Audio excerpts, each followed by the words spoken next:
Hello friends! Today I'm sharing a simple and extremely healthy recipe, but before we begin, let's talk about the amazing benefits of spinach. Spinach is rich in iron, vitamins, antioxidants, and fiber. It boosts immunity, keeps bones strong, improves skin health, and supports better digestion. Adding spinach to your diet is one of the easiest ways to stay healthy and energized. Now, let's make our refreshing and delicious pollock salad.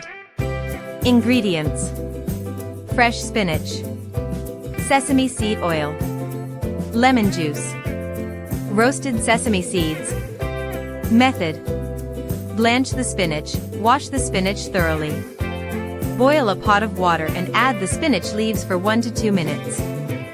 Then, immediately transfer the spinach into a bowl of cold water to stop the cooking. Drain the water and gently squeeze out excess moisture. Your spinach is now perfectly blanched and ready. Place the blanched spinach in a bowl. Drizzle a little sesame seed oil over the spinach. This adds aroma and boosts nutrition.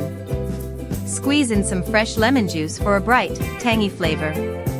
Sprinkle roasted sesame seeds for crunch, texture, and extra minerals. Gently toss everything together so that the flavors mix perfectly. Your quick, nutritious, and delicious pollock salad is ready to enjoy. If you liked this healthy recipe, please like, subscribe, and share, and don't forget to try this recipe at home. Enjoy!